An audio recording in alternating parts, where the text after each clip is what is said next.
नीतीश जी के ऊपर भी हमको लगता है कि बीजेपी का कोई न कोई दबाव है, कुछ न कोई नस उन्होंने पकड़ा है नीतीश जी का, समझ रहे हैं कि नहीं। और मैंने पहले भी कहा ना कि नीतीश तो शादी में दूल्हा बनना चाहते थे और दूल्हा नहीं बनाया गया, तो इस मौके पर अपोजिशन के साथ उनको दूल्हा नहीं बनाया गया तो बल्हा ही बन करके तैयार रहना चाहिए था, इस गठबंधन में रहना चाहिए था, क्योंकि शुरुआत उन्होंने ही की थी। और अब तो हमको लगता है कि नीतीश एक स्पाई जासूस के तहत आए थे, सबके साथ मिल करके कई मीटिंग में सबका राय बात लिए, सबकी स्ट्रेंथ, सबकी कमजोरी और सबकी मजबूती को उन्होंने जांचा और उसके बाद वो जहाँ जाना चाहते थे वहाँ छलांग लगा के चले गए। यूपी की मैं बात करूँ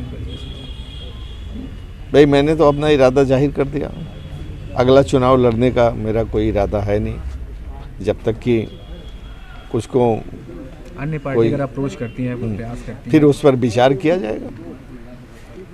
सर ये वजह कहाँ से आई जो कि तमाम लोग अगर एक बार आप माननीय बन जाते हैं तो उनको लगता है कि नहीं, क्या है, देखिए तमाम लोगों में मुझ में फ़र्क है, आप समझ रहे हैं। नहीं ऐसी कोई नहीं व्यक्तिगत नहीं, मैं अपने को तमाम लोगों में से नहीं मानता। मैं जो मेरा व्यक्तिगत ख्याल है, जो मेरी कॉन्शस कहती है, जो मेरी ज़मीर कहती है, उसके हिसाब से काम करता हूँ। आप मुझको तमाम लोगों में न करिए, हम कोई वो विशुद्ध खांटी राजनीतिक नहीं है कि एमपी हो गए, एमपी नहीं रहेंगे तो 5 साल क्या करेंगे। सर ये मान लिया जाए कि राजनीतिक सेवा से 5 साल ही आप संतुष्ट हो गए, इसके बाद जरूरत नहीं है? देखो, हम हमेशा केवल इसी एमपी होने के बाद नहीं, हम जिंदगी में हमेशा तृप्त रहे हैं, संतुष्ट रहे हैं और हमेशा प्रसन्न रहे हैं। हमारे लिए, मैं आपको बताऊं, मैंने जौनपुर की जनता की काफ़ी भरसक सेवा किया। मैंने अपना परिवार भी छोड़ा, मैंने अपने दोस्तों को भी छोड़ा, मैंने अपनी विदेश यात्रा भी छोड़ी और मैं कितने गांव में रात दिन और कितना हलाकान होकर के घूमा हूँ। लेकिन आगे क्या परिस्थितियाँ बनती हैं वो देखा जाएगा। एमपी होना और न होना, एमपी होना तो बहुत मैटर नहीं करता। संतुष्ट है, एकदम संतुष्ट है, बहुत जरूरत नहीं समझ आती। नहीं, मैंने कहा ना, एकदम संतुष्ट है और ज़िंदगी में मैं हमेशा संतुष्ट और खुश रहने वाला आदमी हूँ। जरूरत नहीं है पॉलिटिकल सेवा करना। हाँ, पॉलिटिकल सेवा करना। अब जब कोई ज़रूरत समझेगा तब विचार करेंगे, वो भी मैंने कह दिया है। Thank you sir. और सवाल दागिए जल्दी। सर आप बता रहे थे कि राम मंदिर में जो फैसले आए हैं वो उस विषय में कुछ बता रहे थे, बड़ा उससे आप संतुष्ट नहीं हैं? एकदम हम संतुष्ट नहीं हैं। देखिए, जहाँ सुप्रीम कोर्ट एक तरफ उसी फैसले में कह रहा है कि बाबरी मस्जिद को गिराना बड़ा गलत था, जहाँ बाबरी मस्जिद को गिराने में तमाम नेता लोगों के ऊपर प्रोसिक्यूशन हुआ, ठीक है, और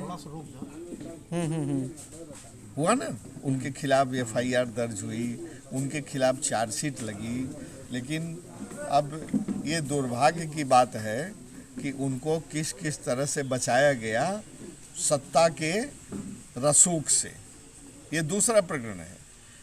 और वहीं वो जब बाबरी मस्जिद गिरना गलत है तो वहीं उसको उसके उल्टा फैसला कर देना, कोई भी समझदार व्यक्ति, कम से कम मैं तो व्यक्तिगत रूप से सहमत नहीं हूँ।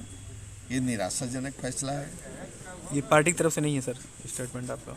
हम कहाँ पार्टी की तरफ से बोलते हैं, हम तो स्वच्छंद आदमी हैं। क्या सर 24 के चुनाव फ्री लांसर एजेंसी वाली सर क्या बात बता रहे थे? कौन से जो अभी आपको एजेंसी को जो आपको सम्मानित किया था? हाँ, ये है ना, देखिए ये सब लगा दिया है, एजेंसी का नाम है ये है। तो एजेंसी ने ऑल ओवर इंडिया सर्वे किया